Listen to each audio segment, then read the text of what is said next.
everyone. So, soft engineering on coasts. Page 45. Just to give you a sense of where we are in context, we've had an introductory video to coastal management, which talked you through the stuff on page 42. We then had a video about hard engineering on coastlines, which talked you through page 44. And now we're doing the soft engineering, which is on page 45. Okay, soft engineering then, how is it different to hard engineering? Well, you've got two brilliant definitions at the top of pages 44 and 45. Hard engineering is all about trying to stop natural processes, man-made structures, very artificial, often concrete. Now, soft engineering is very different to that. It's much more sustainable, it's more environmentally friendly. You're trying to work with nature rather than against it. Okay, so that's a really important difference. So, we know that beaches are landforms and they're landforms created by deposition. So what we could do is kind of just enhance something that nature does already. We could add sediment to a beach. And you can see here, this is Miami in Florida. You can see that between 2010 and 2012, the beach has mysteriously got much wider than it was previously. And what they've done is they've imported, I would imagine, thousands of tons of sand, and they have artificially made the beach wider. It's a natural thing, they're just kind of enhancing or exaggerating it, so it's definitely soft engineering. And it doesn't look unsightly, does it? If you didn't know about beach nourishment, you wouldn't suspect anything, I wouldn't have thought. So if you can, it's a really, really good thing to do. Now, it has happened somewhere much closer to home, which is Lyme Regis. In the photograph in the top left, that's what Lyme Regis used to be like. That's the Lyme I vaguely remember from my childhood. Teeny tiny little strip of beach and loads of people crammed into it. And the bottom photograph is what Lyme Regis looks like today. All of that beach sediment that you are looking at has been imported and artificially put there. Okay, and one of the reasons that Lyme Regis is a case study for you guys, or could be a case study for you guys for this module, is how clever they've been.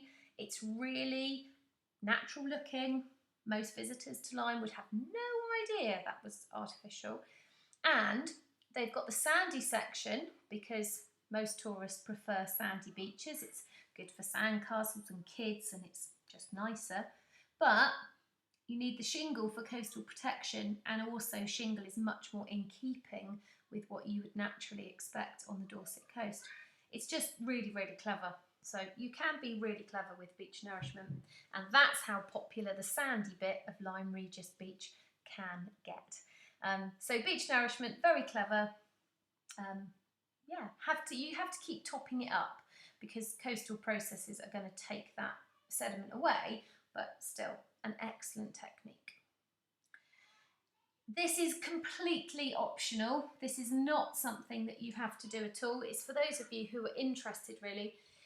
This is something that's happening in the Netherlands, and they're trying to work with natural processes to create something they're calling the sand motor or the sand engine, because it's just really, really clever. Now, the Netherlands is really low-lying and really at risk of quite a lot of flooding and coastal erosion and all sorts of problems. So they're often at the forefront of coastal management research, and this is their kind of latest thing.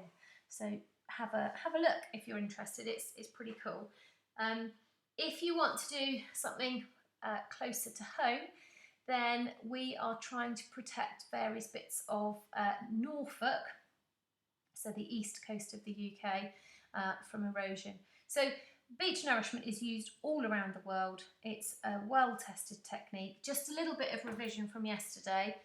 Revetment there, groins to try and stop longshore drift. Now, I would suggest these groins are not working very well because you can't really see much difference in the width of the beach between the groins, or much height difference. And look, they're falling to pieces. So groins don't seem to be working. That's a little bit of riprap. Clearly this is a coastline that they are trying to manage and their latest plan is sandscaping. So just to prove to you that beach nourishment is widely used. Right, now if you look really carefully, you might notice that I've put re in bold. We're not talking here about artificially creating sand dunes. We are talking about looking after the sand dunes that you already have, okay?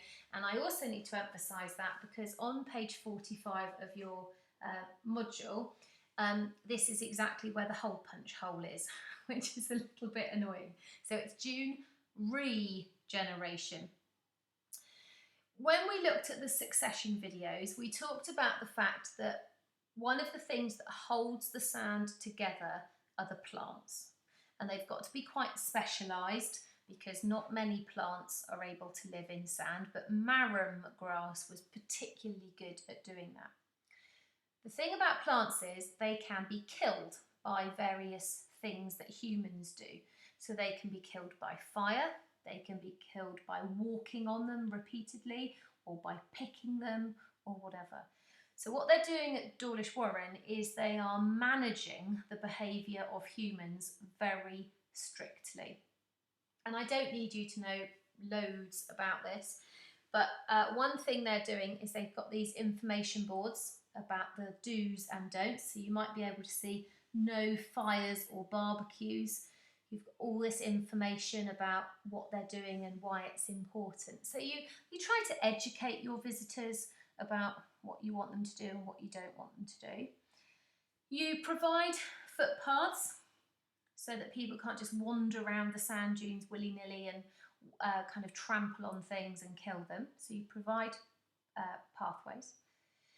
You might need to do a bit of planting of marram grass. So if it's really desperate, you might need to help nature out a bit by planting some marram grass. And then, of course, you need to protect that with fences, so you can see there. And this is the ranger's hut. If you've ever been to Dawlish Warren, there is a person whose full-time job is to manage Dawlish Warren Spit. And I am told, I'm very glad it's never happened to me, I'm told that if you are caught doing anything that is detrimental to the sand dunes, you do get a pretty good telling off. So they're just working really hard at Dawlish Warren to look after the sand dunes that they've already got. And here's an example of the damage that can be done. So you can see people have obviously been walking along this beach, and where the footpath is, that there is no vegetation left. And if they don't help nature out, that sand is going to be blown away, and that's going to cause serious problems. Okay, so then, third soft engineering technique. We talked about salt marshes. We talked about succession. We talked about how they kind of begin as mudflats and go from there. What I briefly mentioned at the time is for a long time we were trying to turn salt marsh into farmland or land that we could build on. Typical humans, really. We do things without particularly thinking about it and then go, oh, turns out salt marsh was pretty important actually, and maybe we should try and create them again. So marsh, I would say recreation, because I don't want you to have the impression that we are creating salt marsh from scratch. That's not true. We're allowing land that used to be salt marsh to become salt marsh again. All right, so that's quite important. You're going to actually end up doing a case study of this at some point, and you'll either do a case study in Essex called Abbots Hall Farm, or if you live in sort of Minehead, Porlock way, you might want to do one a little bit closer to home. So essentially, you just allow nature to take back over again, and instead of protecting farmland with, I don't know, maybe seawalls or riprap or other hard engineering techniques, you just allow your land to flood. It's a form of managed retreat. So you're accepting that you are going to lose this land to the sea, and you just kind of allow nature to take its course. Sorry, I went too far. It's cheap and it's really good for biodiversity and sustainability, but of course you are effectively allowing the land to be lost to the sea, which could come with some economic problems or that sort of thing. And we can't do it with every bit of coastline, of course we can't, but it is brilliant for sustainability and that sort of thing. And finally, it's the common sense approach, ladies and gents. Now, when I was introducing management to you and I was talking about the 4 options, do nothing, hold the line, advance the line, manage, retreat, I talk quite a lot about this stretch of coastline. So this is Lyme Regis, this is Black Fen, this is Charmouth. Hold the line. They've spent millions and millions of pounds at Lyme Regis trying to stop it falling into the sea. They do absolutely nothing at Black Fen. And then Charmouth is managed retreat. Now, all of these places are kind of within a couple of miles of each other, and we have completely different coastal management strategies. And it's because of this, the common sense approach, land use management. If you've got a bit of coastline which is falling into the sea, Black Fen is the largest area of landslides in the whole of Europe, and there's